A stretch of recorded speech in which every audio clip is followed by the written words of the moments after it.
Marcus Chen wiped the sawdust from his calloused hands as he stepped out of his workshop. The scent of fresh pine and oak shavings clung to his work clothes, a familiar comfort after another long day crafting custom furniture for the colony. New Terra wasn't much to look at yet, but humans had a way of making any place feel like home with the right touch of craftsmanship. His daughter Sarah bounced up the gravel path, her school bag bouncing against her hip. At 12 years old, she had inherited her late mother's curiosity and his own stubborn streak. Her eyes sparkled with excitement as she waved a data pad in the air. "Dad, you'll never guess what happened at school today," Sarah called out, practically vibrating with energy. Marcus smiled despite his exhaustion. Sarah's enthusiasm was infectious, even after the hardest days. "Let me guess, you discovered another way to modify the atmospheric processors?" "Better than that." She grinned, showing the gap where her adult teeth were still growing in. "Miss Kithera asked me to stay after class. She wants to meet you."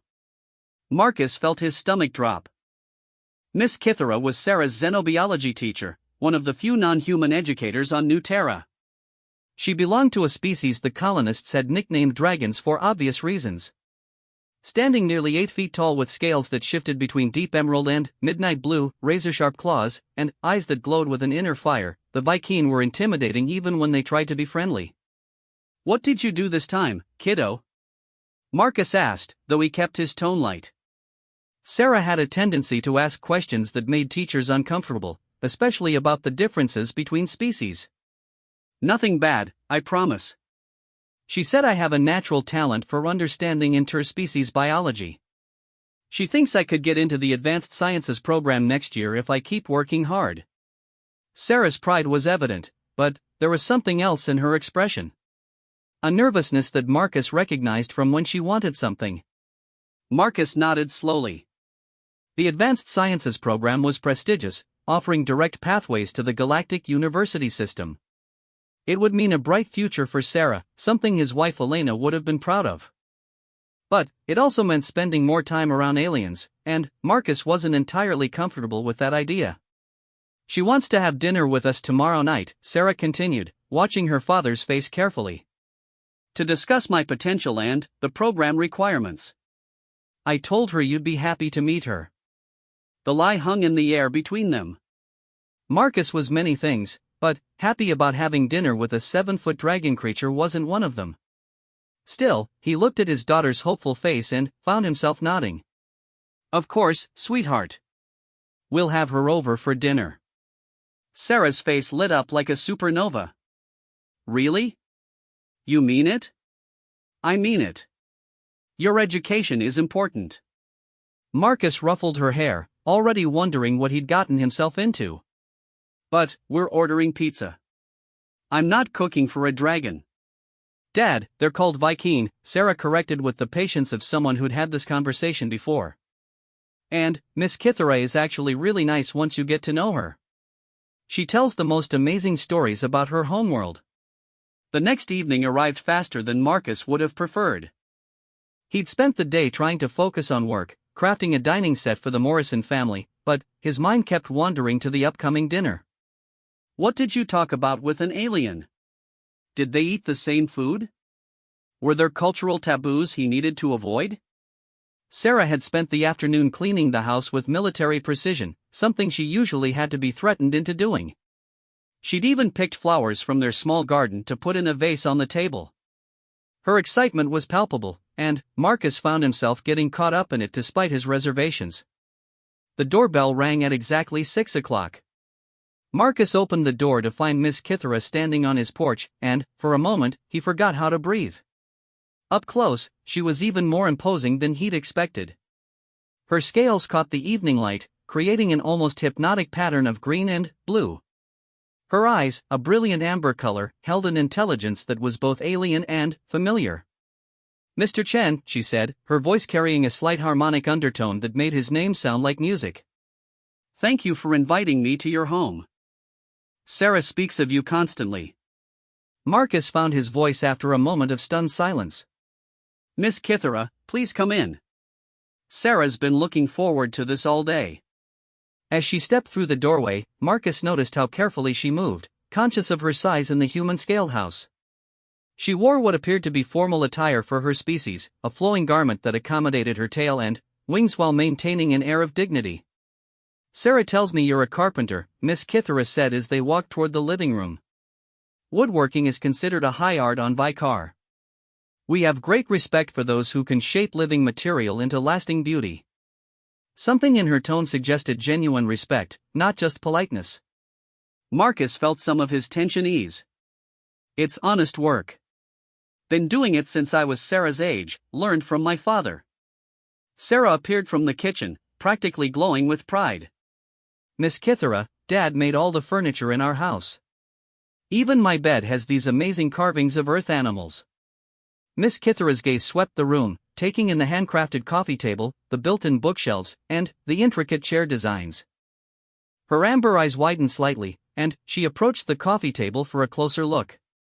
"This is extraordinary work," she murmured, running one careful claw along the table's edge.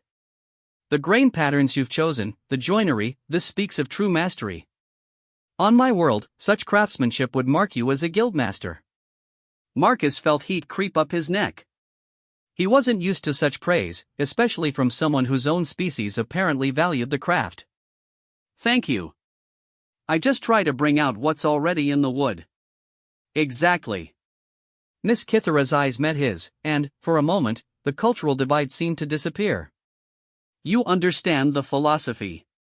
Many species work against their materials, forcing them into unnatural shapes.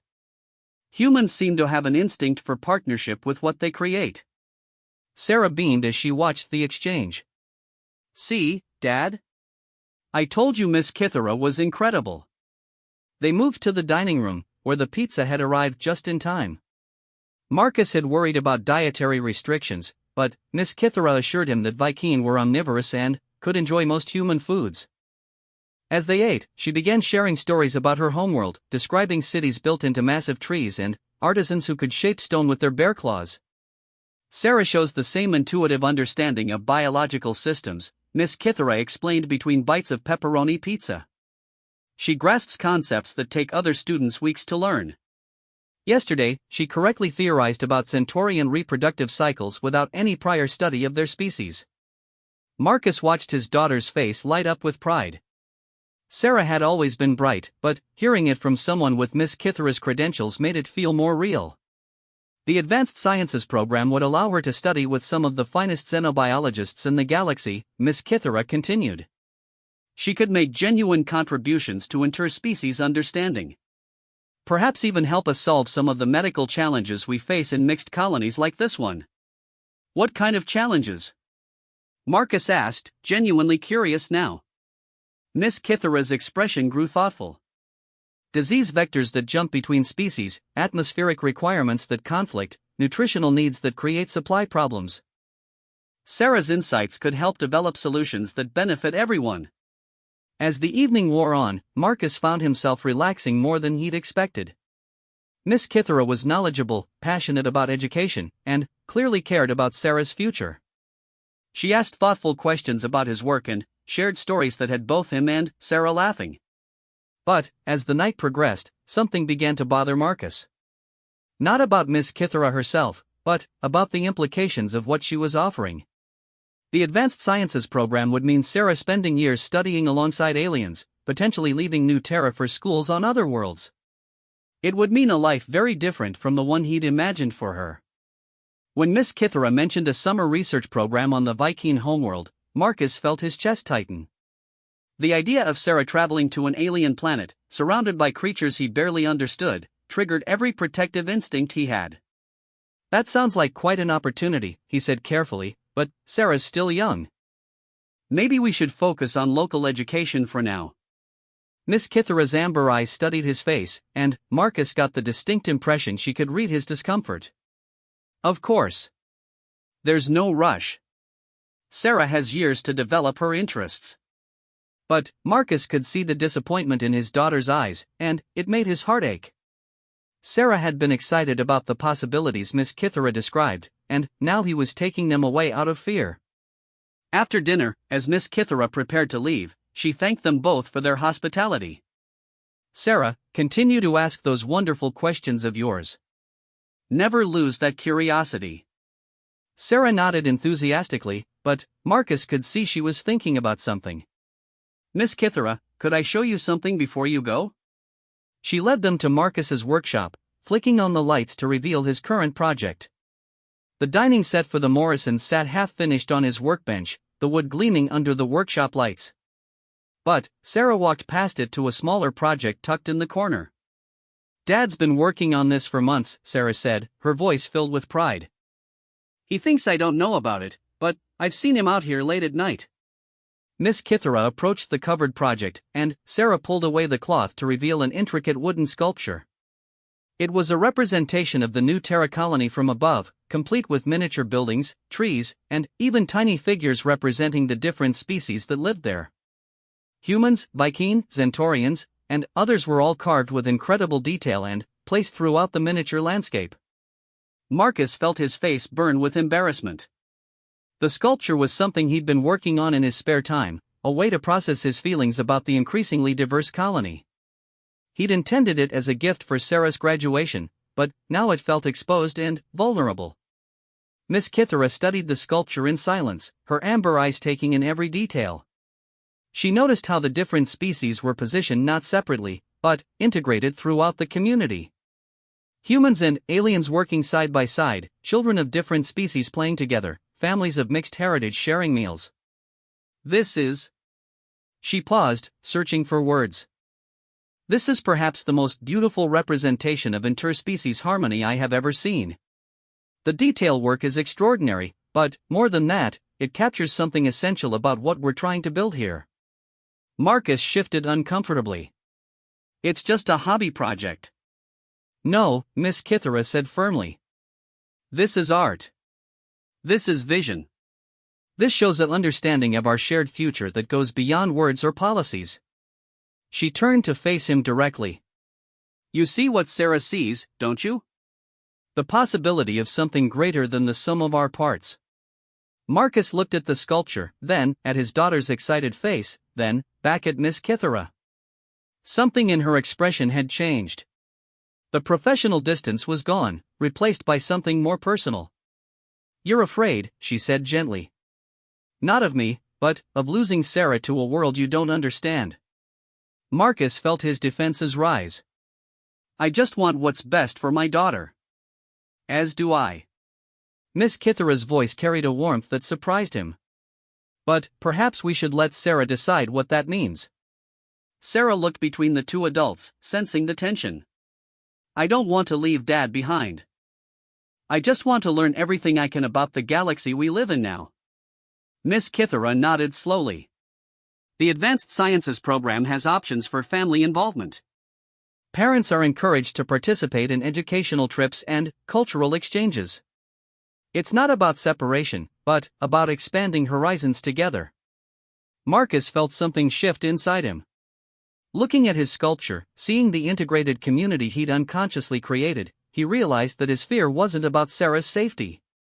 It was about his own comfort zone. But, as he watched Miss Kithera examine his work with genuine appreciation and respect, Marcus began to wonder if maybe his comfort zone was smaller than it needed to be.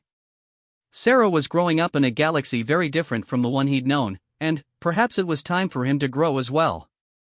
The evening ended with tentative plans for Sarah to visit Miss Kithera's advanced class as an observer, and for Marcus to tour the Advanced Sciences program facilities. As they walked Miss Kithera to her transport, Marcus found himself studying her with new eyes. She was still imposing, still alien, but there was something else there too. Intelligence, passion, and a genuine care for his daughter that reminded him of Elena's dedication to her students back on Earth. Maybe, Marcus thought, it wasn't about the species. Maybe it was about the individual. Thank you for dinner, Miss Kithera said as her transport arrived. And for showing me your sculpture. It gives me hope for what we're building here. As the transport disappeared into the night sky, Marcus and Sarah stood together on their porch. The stars above seemed brighter somehow, full of possibilities he'd never considered. She's pretty incredible, isn't she, Dad? Sarah said quietly. Marcus looked down at his daughter, then back at the stars. Yeah, kiddo. I think she might be. 3 weeks had passed since the dinner, and Marcus found himself thinking about Miss Kithera more often than he cared to admit. Sarah had been attending her advanced biology sessions twice a week, coming home each time with stories that made Marcus realize just how limited his understanding of the galaxy really was. "Dad, did you know that Centaurian children don't actually have parents?" Sarah announced over breakfast, spreading jam on her toast with the enthusiasm of someone sharing galaxy-shaking news. "They're raised by the entire community, and they consider every adult in their settlement to be their guardian." Marcus nodded, trying to keep up with the stream of alien facts that had become a regular part of their morning routine. "That sounds complicated." "Not complicated, just different," Sarah corrected, echoing something she'd obviously heard in class. "Miss Kithera says that's the most important thing to remember about other species. Different doesn't mean wrong, it just means we have to work harder to understand each other." The doorbell interrupted their conversation, and Marcus glanced at the clock with confusion. It was barely 7 in the morning, too early for visitors. When he opened the door, he found Miss Kithera standing on his porch, but something was different. Her usual composed demeanor was replaced by visible agitation, her scales shifting rapidly between colors in what Marcus had learned was a sign of stress. "Mr. Chen, I apologize for the early hour," she said, her harmonic voice strained. "I need to speak with you about Sarah." Marcus felt his stomach drop. "Is she in trouble? Did something happen?" "Not trouble, exactly," Miss Kithera replied, but her expression suggested it was serious. "May I come in? This requires some explanation." Sarah appeared in the hallway, drawn by the voices. Her face lit up when she saw her teacher, but the excitement quickly faded when she noticed the tension in the air. They gathered in the living room, Miss Kithera perching carefully on the edge of Marcus's handcrafted sofa. She looked between father and daughter before speaking, choosing her words carefully. "Yesterday, Sarah submitted a research proposal to the Galactic Sciences Council," she began. "Without my knowledge or approval." Marcus turned to look at his daughter, who had the grace to look slightly embarrassed. "Sarah?" "I wanted it to be a surprise," Sarah said quietly. "I've been working on it for weeks, ever since our first dinner. I thought if I could prove I was serious about the program, you'd be more supportive." Miss Kithera pulled out a datapad and handed it to Marcus. "The proposal is titled Adaptive Architecture for Multi-Species Colonies, a study in interspecies cooperation through environmental design." Marcus read through the abstract, his eyebrows rising with each sentence. Sarah had proposed a comprehensive study of how different species' physical and psychological needs could be integrated into colony design, using New Terra as a test case. The theoretical framework was complex, the research methodology sound, and the potential applications staggering. "This is..." Marcus paused, looking at his 12-year-old daughter with new eyes. "This is graduate-level work." "Which is exactly the problem," Miss Kithera said. "The council has accepted the proposal." Marcus blinked. "That's good, right?" "It would be, if Sarah were 20 years older and had a doctorate in xenobiology," Miss Kithera explained. "The council doesn't know she's 12. They've assigned her a research team and expect her to begin fieldwork immediately." Sarah's face crumpled. "I just wanted to show that I could do real science. I didn't think they'd actually approve it." Marcus felt a mix of pride and panic washing over him. His daughter was brilliant enough to fool a galactic scientific organization, but now she was in over her head. "What happens when they find out her age?" "That's what we need to figure out," Miss Kithera said. "The council takes research fraud very seriously, even if it was unintentional. Sarah could be banned from the Advanced Sciences program permanently." The weight of the situation settled over them. Sarah's dreams of studying advanced xenobiology could be over before they really began. Marcus watched his daughter's face, seeing the same expression she'd had when Elena died, that mixture of confusion and fear when the world suddenly became too big and complicated to handle. "There might be another option," Miss Kithera said slowly, as if the idea was forming as she spoke. "If we could demonstrate that Sarah actually is capable of conducting this research, despite her age, the council might be willing to make an exception." "What do you mean?" Marcus asked. The research proposal requires extensive fieldwork, interviewing members of different species about their living preferences and studying how current colony design affects their daily lives. Miss Kithera's amber eyes met Marcus's. It also requires detailed analysis of construction techniques and material choices. We would need someone with expertise in building design and craftsmanship. Marcus felt understanding dawn. You want me to help with the research? More than help, Miss Kithera clarified. I want you to be Sarah's research partner. Your sculptural work shows you understand interspecies harmony better than most xenobiologists. Your craftsmanship gives you the technical knowledge to evaluate construction methods. And your perspective as a human parent in a mixed colony makes you uniquely qualified to assess the social implications. Sarah's eyes widened. Dad, would you do that? Would you help me with real galactic research? Marcus looked between his daughter and her teacher, feeling the familiar weight of a life-changing decision. 3 weeks ago, he'd been uncomfortable having dinner with an alien. Now they were asking him to conduct research that could affect colony design across the galaxy. What would this involve exactly? He asked. Miss Kithera pulled up a detailed outline on her datapad. 6 months of fieldwork, interviewing every species represented on New Terra. Analysis of current housing, workspace, and community design. Development of new architectural principles that accommodate multiple species needs simultaneously. And, ultimately, presentation of our findings to the Galactic Sciences Council. The council meets on Kepler Station in 6 months, Sarah added, her excitement building. It's this massive space station where representatives from hundreds of worlds come together. Dad, we could present our research to scientists from across the galaxy. Marcus felt his pulse quicken. 6 months ago, he'd never imagined leaving New Terra. Now his daughter was talking about traveling to a space station filled with alien scientists. The cautious part of his mind screamed warnings, but something else, something that had been awakening since that first dinner, whispered about possibilities. I'd need to take time off from my regular work, he said slowly. And I don't know anything about formal scientific research. I can teach you the research methodology, Miss Kithera offered. And the council values practical expertise as much as academic credentials. Your insights as a craftsman and a father would bring a perspective that pure scientists might miss. Over the next few hours, they outlined a plan. Marcus would close his workshop for 6 months, partnering with Sarah and Miss Kithera to conduct the research. They would interview every non-human family on New Terra, study the colony's architecture from multiple species perspectives, and develop new design principles based on their findings.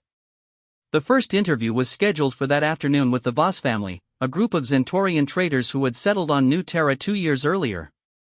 Marcus had never spoken directly with Centaurians before, though he'd seen them around the colony. They were tall, thin humanoids with silvery skin and large, multifaceted eyes that could see far more of the spectrum than humans. As they walked to the Xentorian settlement on the outskirts of town, Miss Kithera explained the interview protocol. Remember, we're not just gathering data about their preferences. We're trying to understand how their physical and psychological needs interact with their environment. Sarah bounced alongside them, clutching her recording equipment and a notebook filled with questions. Her earlier nervousness had been replaced by scientific enthusiasm that reminded Marcus painfully of Elena. The Xentorian settlement was unlike anything in the human section of New Terra. The buildings were taller and narrower, with walls that seemed to shift color in the changing light. Gardens filled with plants from their homeworld created patterns that human eyes could barely process but that Marcus instinctively recognized as beautiful. Kresvos, the family's primary speaker, greeted them at the entrance to their dwelling. Standing nearly 7 feet tall with skin that reflected light like polished metal, they were both alien and graceful in a way that made Marcus reconsider his assumptions about beauty. Welcome to our home, Kresvos said in heavily accented standard. It is honor to participate in research that helps understanding between peoples. As they settled in the Xentorian common room, Marcus noticed immediately how different the space felt from human architecture. The ceiling was much higher, the windows larger and positioned to capture light from multiple angles. The furniture was arranged in complex geometric patterns that seemed random but created clear pathways for movement. This is fascinating, Sarah murmured, making notes as fast as she could write. Mr. Kresvos, how does the light in this room make you feel compared to human buildings? Kresvos's large eyes shifted to look at Sarah, and Marcus caught the moment of surprise when they realized how young she was. But, instead of dismissing her question, they considered it seriously. Human buildings feel dark to us, Kresvos explained. Not just lacking light, but lacking the full spectrum we need for emotional health. In our dwellings, we can see the full range of light that your eyes cannot perceive. It tells us about weather patterns, time of day, even the emotional states of our family members. Marcus found himself leaning forward, genuinely intrigued. How does emotional state affect light? Xentorians emit subtle electromagnetic frequencies that correspond to our feelings, Miss Kithera explained. They can literally see each other's moods in the light spectrum. The interview continued for 2 hours, covering everything from furniture height to air circulation to social space requirements. Marcus found himself asking questions he'd never thought of before, approaching the Xentorian lifestyle with the same analytical mind he used when designing furniture. You arrange your common areas in these geometric patterns, he observed, sketching the layout in Sarah's notebook. Is that for aesthetic reasons or does it serve a practical function? Kresvos's skin shimmered with what Marcus was learning to recognize as pleasure. Both and more. The patterns channel electromagnetic flow through the space, creating zones of different energy that correspond to different activities. This area, they gestured to a triangular arrangement of furniture, is for contemplative work. That area, they pointed to a circular pattern, is for social interaction. Sarah's eyes lit up. So the physical arrangement of the space actually affects how you think and feel? Exactly. Human rectangular rooms feel chaotic to us, because the energy has no natural flow pattern. After they left the Xentorian settlement, the 3 researchers walked back toward town in thoughtful silence. Finally, Marcus spoke up. I never realized how much our building design assumes everyone experiences space the same way we do. Most species make that assumption, Miss Kithera replied. It's one of the biggest challenges in mixed colonies. Everyone builds for their own needs without considering how it affects their neighbors. Sarah was scribbling notes as she walked, already synthesizing what they'd learned. Dad, what if we could design buildings that work for multiple species at once? Like, what if we combine Xentorian light flow with human comfort preferences and Viking territorial needs? Marcus considered the question with the same seriousness he'd give to a complex joinery problem. It would require understanding each species' requirements first, then finding design solutions that satisfy multiple needs simultaneously. Like your sculpture, Miss Kithera said suddenly. You created a unified vision that incorporated everyone without sacrificing anyone's identity. Over the next few weeks, they interviewed families from 6 different species. Each conversation revealed new layers of complexity in colony design. The Thrakeri needed underground spaces that mimicked their cave-dwelling origins. The Melody required acoustic environments that supported their sound-based communication. The Corvin families needed spaces that could accommodate their seasonal hibernation cycles. Marcus found himself approaching each interview with the curiosity of a craftsman examining a new type of wood. Every species had requirements that seemed impossible to reconcile with the others, but, gradually, patterns began to emerge. It's like a 3-dimensional puzzle, he explained to Sarah one evening as they reviewed their notes. Each piece has specific requirements, but there might be ways to arrange them so they all fit together. Sarah nodded eagerly. And if we can figure out the principles behind it, we could help design colonies that work for everyone. Miss Kithera watched their collaboration with growing fascination. Marcus approached the scientific method with the same methodical precision he used in woodworking, while Sarah's intuitive leaps provided insights that connected seemingly unrelated data points. Together, they were developing theories that neither could have reached alone. But, as their research progressed, Marcus noticed a change in Miss Kithera herself. The professional distance she'd maintained during their first dinner was gradually disappearing. She laughed more easily at Sarah's enthusiastic observations, engaged Marcus in longer conversations about design philosophy, and began sharing personal stories about her own experiences adapting to human environments. One evening, after a particularly long day of interviews, they found themselves alone in Marcus's workshop while Sarah was inside doing homework. Miss Kithara was examining his tools, running careful claws along the handles with obvious appreciation. "These are beautifully crafted," she said, holding up a hand plane that Marcus had inherited from his father. "On Vicar, tools are considered extensions of the artisan spirit. We believe they carry the essence of everyone who has used them skillfully." Marcus felt heat creep up his neck. There was something about the way she spoke, a warmth that went beyond professional respect. "My father gave me that one when I finished my apprenticeship. Been using it for 15 years. It shows," Miss Kithara said, her amber eyes meeting his. "The wood has been shaped by countless careful movements. There's a harmony between tool and craftsman that's rare to find." They stood closer than was strictly necessary for examining tools, and Marcus found himself noticing details about Miss Kithara that had nothing to do with scientific research. The way her scales caught the workshop light, creating patterns that seemed to shift with her breathing. The graceful way she moved despite her size. The genuine interest in her eyes when she listened to him talk about his work. "Marcus," she said quietly, and something about the way she used his first name made his pulse quicken. "I need to tell you something." Before she could continue, Sarah burst into the workshop with her homework tablet, full of questions about electromagnetic spectrum measurements. The moment dissolved, but something had changed between them, something that had nothing to do with research and everything to do with the growing connection Marcus had been trying to ignore. As the weeks passed and their research deepened, Marcus found himself looking forward to their daily meetings with an anticipation that surprised him. Miss Kithara's intelligence and passion for her work reminded him of Elena, but there was something uniquely her own in the way she approached problems, a blend of analytical rigor and intuitive understanding that complemented his own thinking perfectly. Their research was evolving into something groundbreaking. The data they were gathering suggested that multi-species colony design wasn't just possible, but could actually create environments that were better for everyone than single-species settlements. The key was understanding how different needs could be complementary rather than competing. But Marcus was beginning to realize that the research wasn't the only thing evolving. His feelings for Miss Kithara were growing stronger each day, and he was starting to suspect that she felt the same way. The question was whether either of them was brave enough to acknowledge what was happening between them. The answer would come sooner than he expected, in a way that would test not just their research partnership, but everything they thought they knew about the possibilities of interspecies understanding. The crisis came on a Tuesday morning, 3 months into their research project. Marcus was reviewing architectural blueprints when Sarah burst through the workshop door, tears streaming down her face and clutching a communication device. "Dad, something terrible happened," she sobbed, collapsing into his arms. "The Galactic Sciences Council wants to cancel our research." Marcus felt his blood run cold.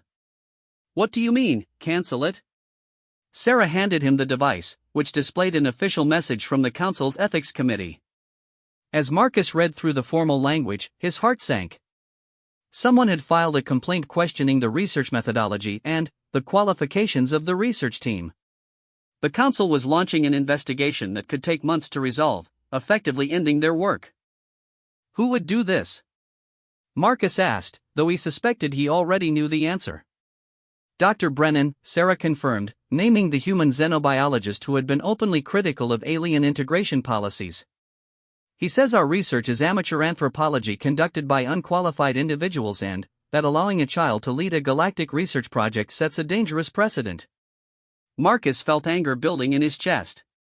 Dr. Brennan had been one of the few colony residents who had refused to participate in their interviews, dismissing their work as feel-good nonsense that ignored the real challenges of interspecies coexistence. Miss Kithara arrived 20 minutes later, her scales shifting through rapid color changes that Marcus had learned indicated intense stress. She'd received the same notification and had come immediately to discuss their options.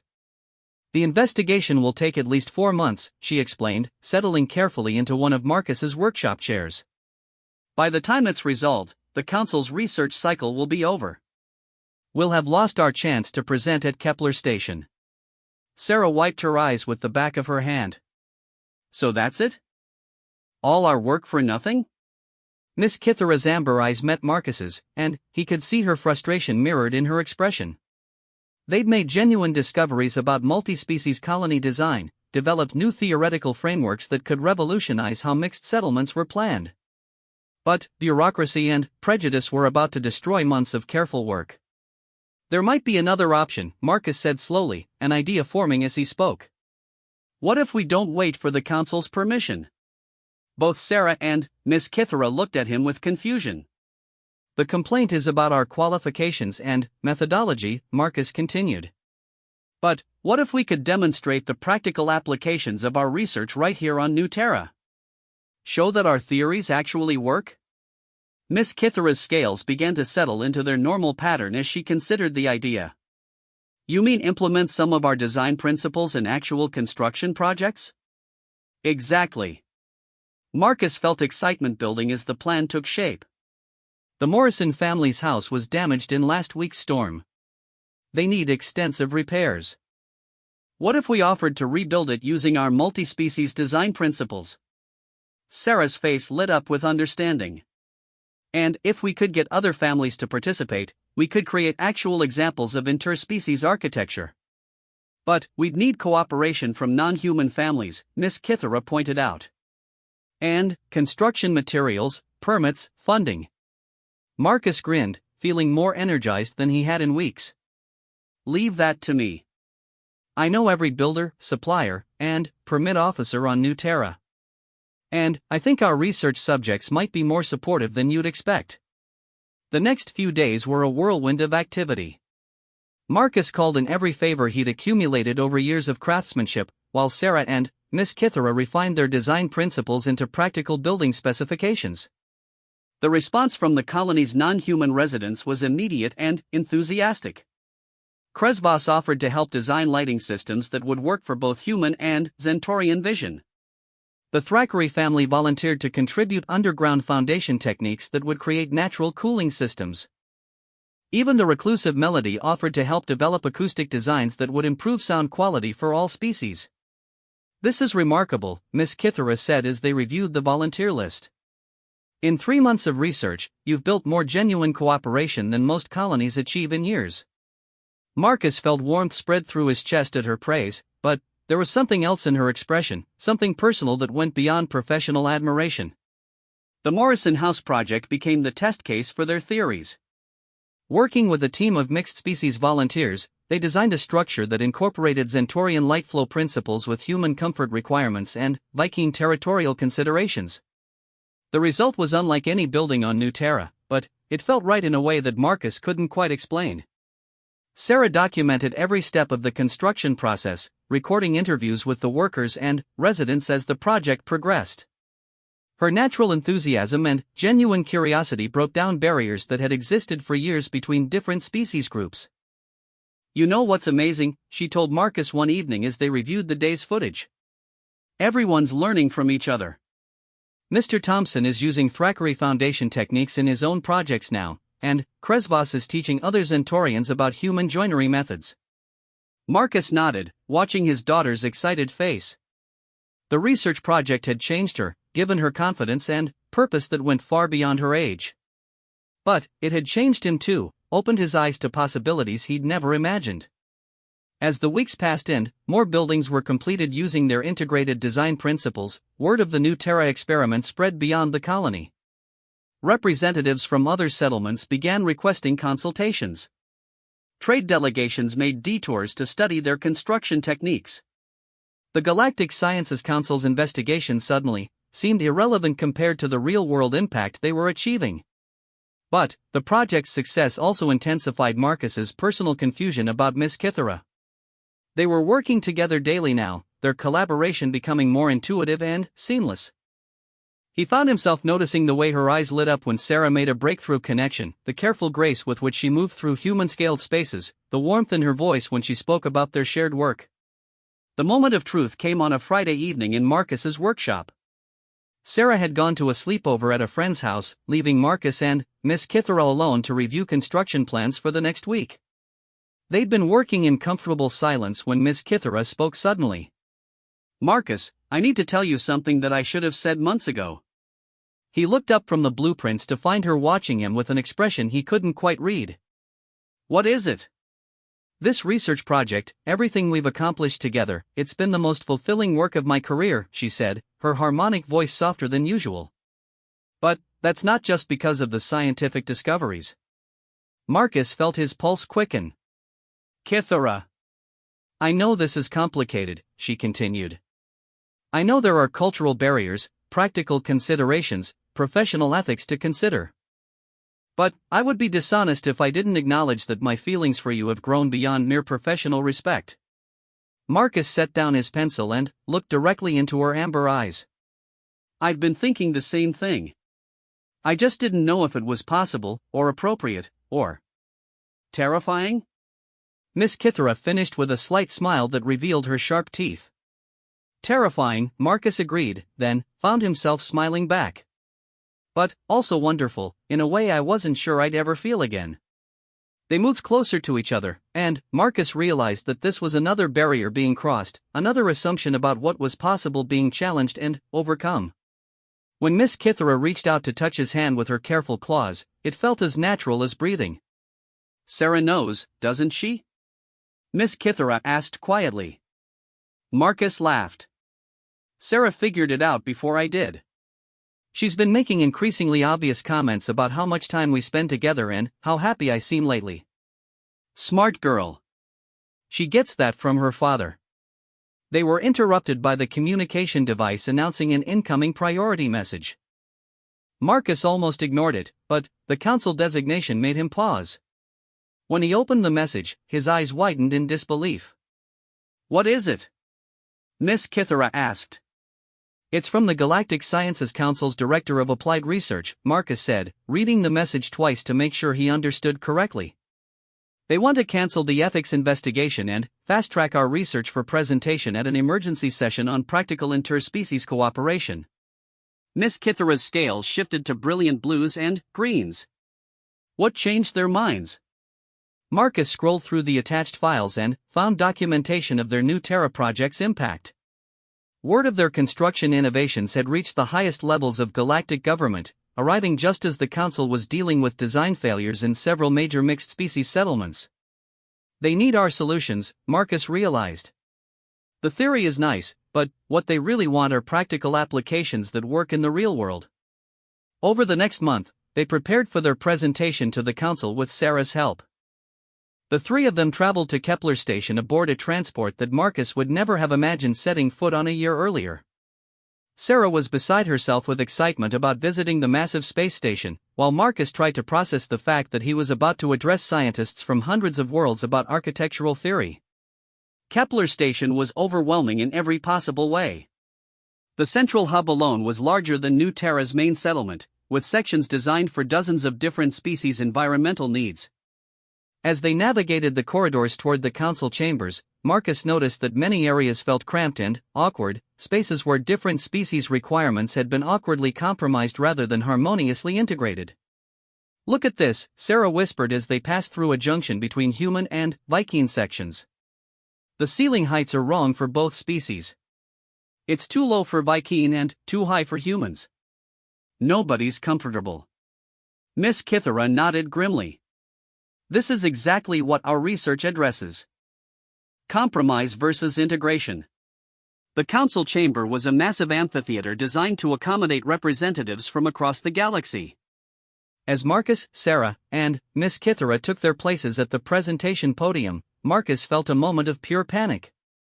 A year ago, he'd been uncomfortable having dinner with one alien. Now he was about to address hundreds of them. But, when he looked at Sarah's confident smile and Miss Kythera's encouraging nod, the panic faded. They were presenting work they believed in, solutions that could genuinely improve life for countless beings across the galaxy. Sarah spoke first, explaining the theoretical framework they'd developed and the research methodology they'd used. Her enthusiasm and clear explanations captivated the audience, and Marcus felt pride swelling in his chest as representatives from dozens of worlds leaned forward to listen more carefully. Miss Kythera followed with the detailed scientific analysis, presenting data that demonstrated the psychological and physical benefits of integrated design. Her professional expertise and deep knowledge of xenobiology lent credibility to their unconventional research team. Then, it was Marcus's turn. He stepped to the podium and looked out at the sea of alien faces, each representing a species with its own needs and requirements. For a moment, he thought about the scared carpenter who had reluctantly agreed to have dinner with his daughter's teacher. That man felt like a stranger now. "I'm not a scientist," Marcus began, his voice carrying clearly through the chamber's acoustic systems. "I'm a carpenter from a small colony who learned about galactic citizenship by listening to his neighbors. What we discovered on New Terra isn't just about building design. It's about building community." He clicked to the first image from their project, showing the integrated construction techniques they developed. "Every species represented in this chamber has something unique to contribute to our shared future. The question isn't whether we can coexist despite our differences, but whether we can thrive because of them." As Marcus walked through their construction innovations, explaining how different species' needs had inspired creative solutions that benefited everyone, he could see understanding spreading through the audience. These weren't just building techniques, they were metaphors for a new kind of galactic cooperation. The New Terra model proves that integration isn't about sacrifice, Marcus concluded. It's about recognizing that diversity creates opportunities for innovation that none of us could achieve alone. We don't need to choose between honoring our differences and building unity. We can do both. The questions that followed were intense but respectful. Representatives wanted to know about implementation costs, scalability, potential cultural conflicts. Sarah, Miss Kithera, and Marcus answered as a team, their different perspectives complementing each other perfectly. When the council voted to adopt their design principles as recommended guidelines for all new mixed-species settlements, Sarah actually jumped up and down with excitement. Miss Kithera's scales shifted through the entire spectrum of colors Marcus had learned to associate with joy. And Marcus felt something he hadn't experienced since Elena's death, a sense that his life's work had genuine meaning beyond his own small world. The return trip to New Terra felt like a victory lap. Sarah chattered constantly about the species they'd met, the questions they'd been asked, and the follow-up research projects that were already being planned. Miss Kithera was quieter, but Marcus could see the satisfaction in her expression as she reviewed the positive responses from council representatives. "Dad," Sarah said as their transport approached New Terra's orbital station, "I've been thinking about something." "What's that, kiddo?" "Miss Kithera's been spending a lot of time at our house lately. And you've been spending a lot of time not dating anyone since Mom died." Sarah's expression was carefully innocent, but Marcus recognized the gleam in her eyes. "I was wondering if maybe you two had figured out that integration thing on a more personal level." Marcus felt his face burn, but Miss Kithera laughed, a harmonic sound that made his heart skip. "Your daughter is remarkably perceptive," she said. "Among my people, directness is considered a virtue." Sarah grinned. "So are you two together now? Like, officially?" Marcus looked at Miss Kithera, remembering all the barriers they'd crossed to reach this point. "We're figuring it out," he said. "Just like everything else we've learned this year. Different doesn't mean impossible, it just means we have to be creative about solutions." "Good," Sarah said firmly. "Because I like her, and you're happier when she's around, and I think Mom would have wanted you to find someone who makes you smile like that." As their transport touched down on New Terra's landing pad, Marcus reflected on how much had changed in less than a year. He'd started as a widowed carpenter who was nervous about his daughter's alien teacher.